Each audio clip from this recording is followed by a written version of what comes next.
कभी आपने ये सवाल खुद से पूछा है, मैं कौन हूं? मैं यहां क्यों आया हूं? क्या मेरी जिंदगी की ये घटनाएं सिर्फ संयोग हैं या फिर इसके पीछे कोई अदृश्य योजना छिपी है?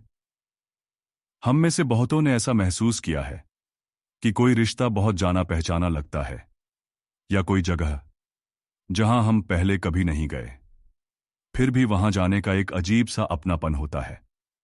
कोई दुख जो बार बार हमारे जीवन में आता है, मानो किसी पुरानी कहानी को दोहरा रहा हो। तो सवाल ये उठता है, क्या हमारे जीवन में घटने वाली ये घटनाएं पहले से तय हैं?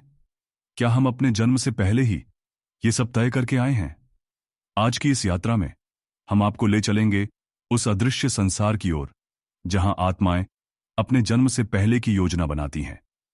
हां, आपका जन्म, आपके माता पिता, आपके रिश्ते, यहां तक कि आपके दुख और संघर्ष, ये सब संयोग नहीं, बल्कि आपकी आत्मा के द्वारा चुना गया है।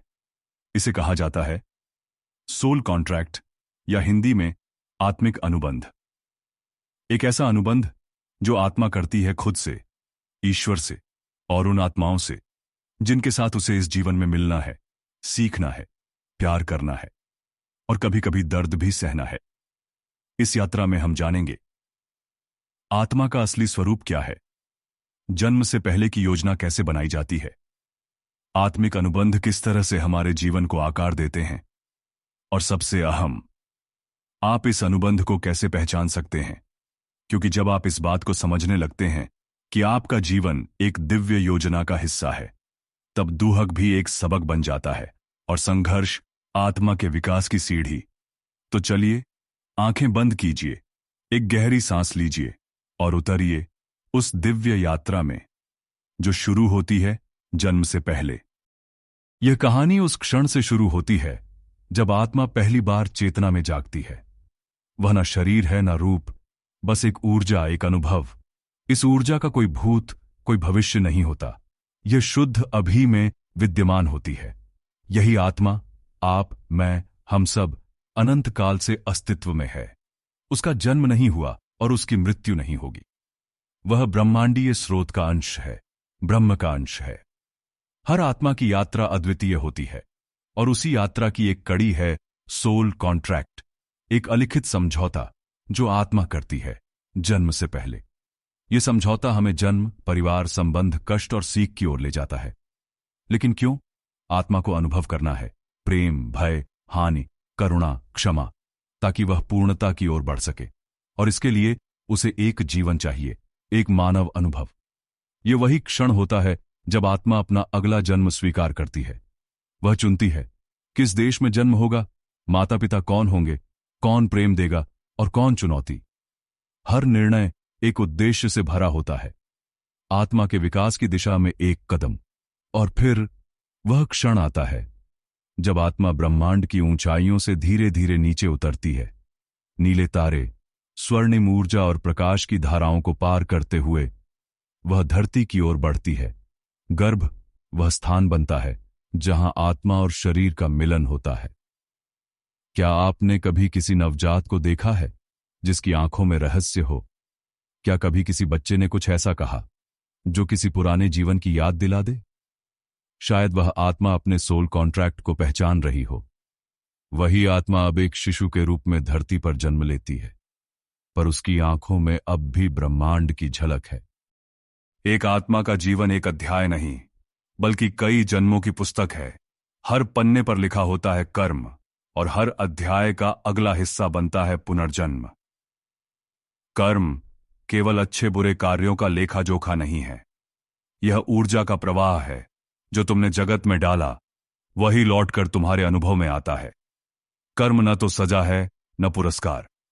यह एक शुद्ध दर्पण है जो आत्मा को उसकी अवस्था दिखाता है।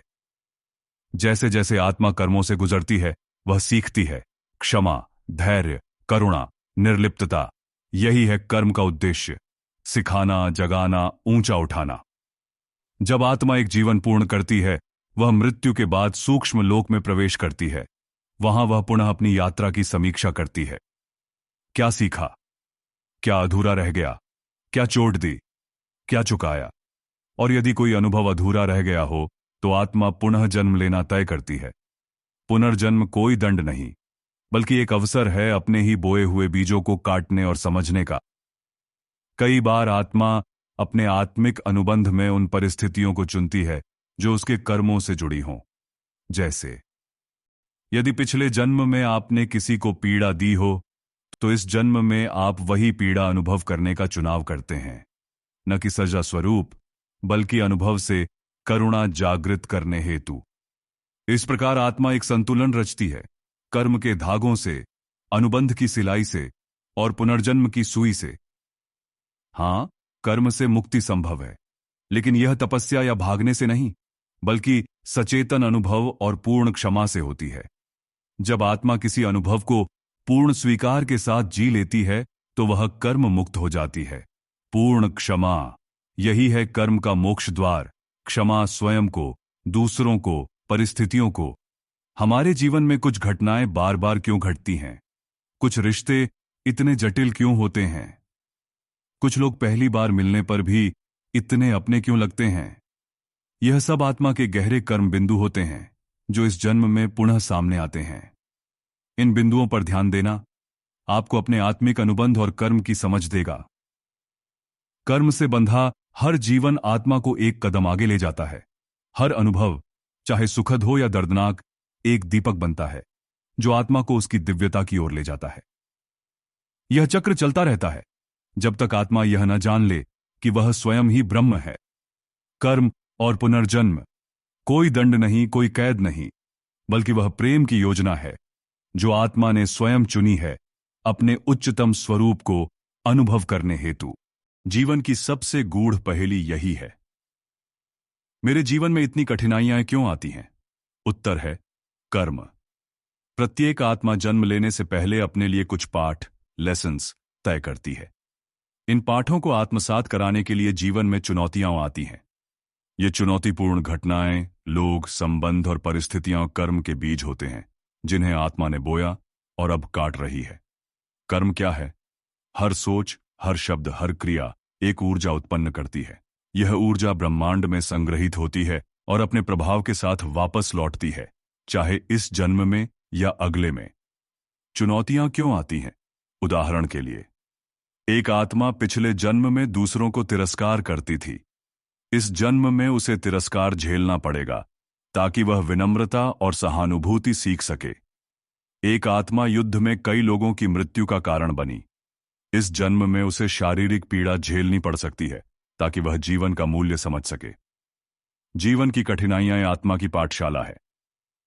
रिश्तों में धोखा, आत्मप्रेम और आत्मस्वीकृति सीखने का अवसर। बीमारी, शरीर और मन का संतुलन समझने का माध्यम।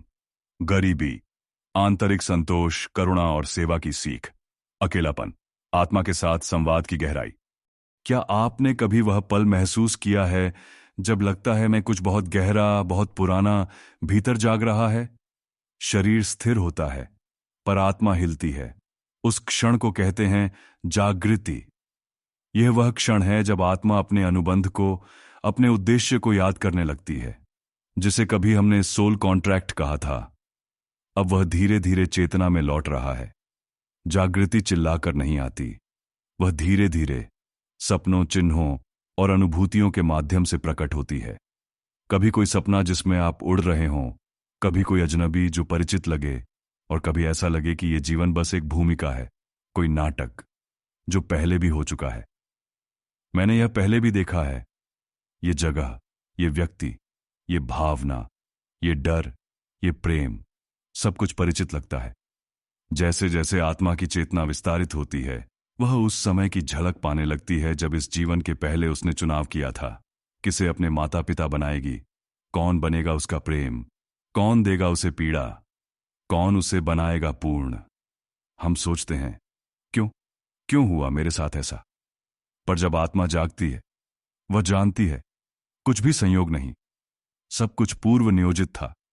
हर दर्द, हर प्रेम, हर बिछड़ाव अनुबंध का हिस्सा था। अनुबंध की स्मृति केवल जवाब नहीं लाती, वह उद्देश्य लाती है, क्षमा लाती है, शांति लाती है। अब आत्मा प्रतिक्रियात्मक नहीं रहती, अब वह साक्षी बन जाती है। अब वह जानती है ये भी बीतेगा। जागृति का अर्थ यह नहीं कि जीवन आसान हो गया, बल्कि यह कि अब जीवन को देखा जा सकता है प्रेम के दृष्टिकोण से। अब हर अनुभव, हर रिश्ता एक अनुबंध की याद दिलाता है और आप मुस्कुराकर कहते हैं, हां, मुझे सब याद है। हर आत्मा की यात्रा एक गहन प्रश्न से शुरू होती है, मैं कौन हूं? और वह यात्रा जारी रहती है जब तक वह उत्तर न मिल जाए। मैं शुद्ध चेतना हूं, मैं प्रेम हूं, मैं वही हूं जो सब कुछ है।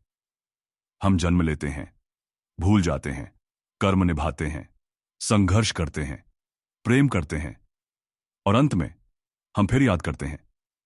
इस पूरी यात्रा का उद्देश्य यही था, स्वयं को पुनः पहचानना, उस अनुबंध को जिसे आत्मा ने चुना था, जिसे उसने निभाया और जिसे अब वह पूर्ण कर रही है।